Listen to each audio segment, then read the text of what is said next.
মই আজি স্মাৰ্ট মিটাৰৰ বিষয়ে আলোচনা কৰিম আপোনালোকৰ লগত।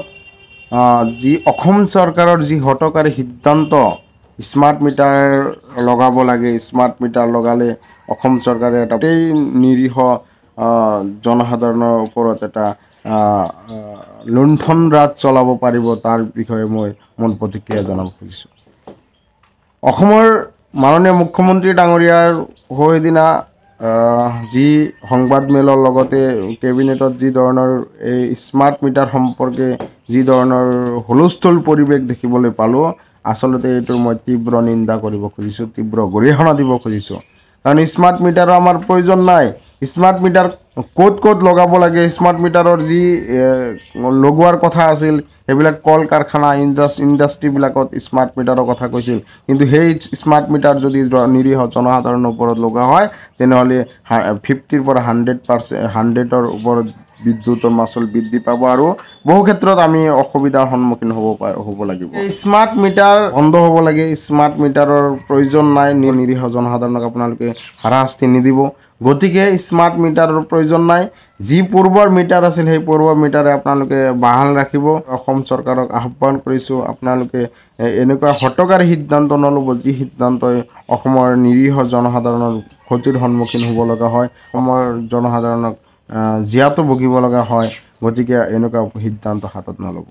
স্মাৰ্ট মিটাৰৰ আমাৰ প্ৰয়োজন নাই। আপোনালোকে যদি ইচ্ছা কৰে, আপোনালোকে যদি এই কেবিনেটত যদি এইবিলাক সিদ্ধান্ত লয়, তেনেহ'লে এইবিলাক ইণ্ডাষ্ট্ৰীসকলৰ যিসকল ইণ্ডাষ্ট্ৰী কল কাৰখানা সেইবোৰত আপোনালোকে স্মাৰ্ট মিটাৰ লগাব।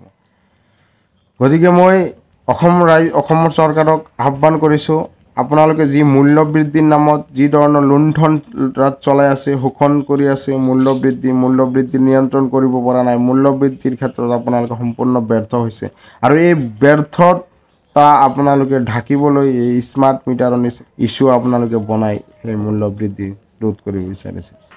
আমি দেখিবলৈ পাওঁ বহু ক্ষেত্ৰত অসমৰ ৰাইজক, অসমৰ জনসাধাৰণক কিছুমান ব্যতিব্যস্ত কৰি ৰাখে, কিন্তু সেই ব্যতিব্যস্ত কৰি নিজৰ কাম সমাধান কৰে। কিন্তু আচলতে অসম চৰকাৰৰ এনেকুৱা হ'ব নালাগিছিল।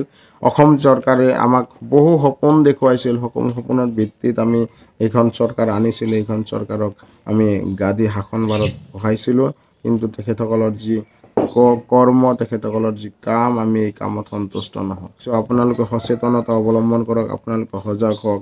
সজাগৰ ভিত্তিতে আমি এই স্মাৰ্ট মিটাৰৰ বিৰোধ কৰিব পাৰোঁ, স্মাৰ্ট মিটাৰ আমি আমাৰ পৰা আঁতৰ কৰিব পাৰোঁ।